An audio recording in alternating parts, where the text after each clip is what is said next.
Randy took his spear gun along on this dive because we told him that we wanted to see sharks. To attract the sharks, he speared a small hogfish. The blood in the water and distress signals from the speared fish can be sensed by the sharks from quite a distance. In addition, he tapped on his spear gun with his dive knife to create a sound, also attractive to the sharks. It worked. Within minutes, a large bull shark swam past only a few feet away. It was only one of several that we saw.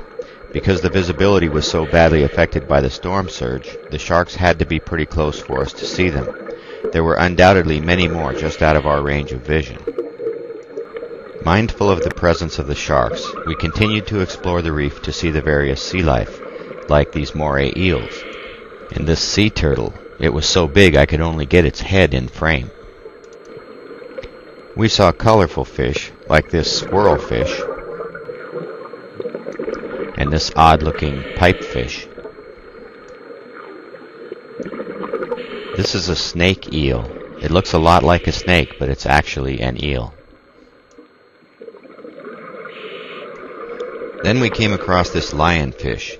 Lionfish are an invasive species. Although the locals are trying to eradicate them, not much progress is being made. They have no natural enemies, sharp venomous spines, and voracious appetites.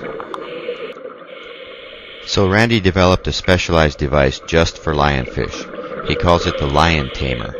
It's a small spear that he keeps attached to his big gun.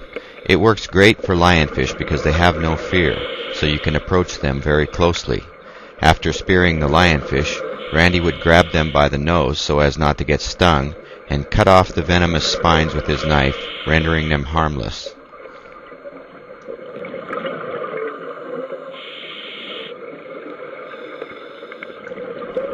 We continued to hunt lionfish throughout the dive.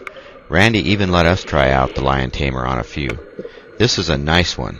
We got some pretty big ones on this day.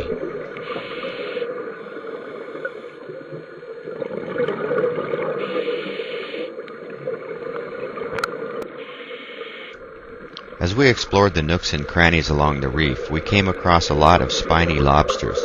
Fortunately, Randy had brought his lobster stick along. He would work the loop on the stick in behind the lobsters and pull it tight around them. It's a good, safe way to catch lobsters.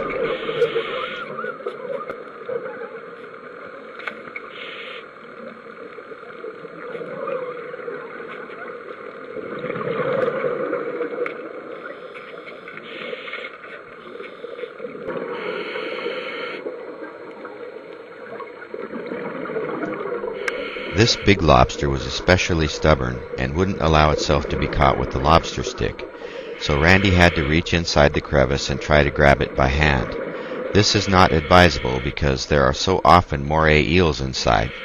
Randy had numerous scars on his hands from moray eel bites. Some even required stitches. This time it ended well, though, because he got a huge lobster. After we had collected enough seafood, it was time for us to begin our ascent. We had a nice catch, about half a dozen lionfish and a couple of nice lobsters.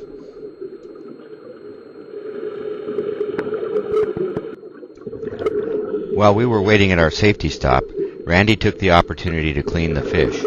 Doing it underwater is a lot less messy.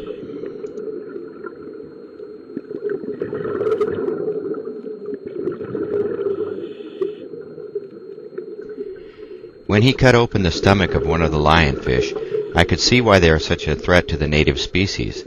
I counted at least 9 small fish that it had recently eaten.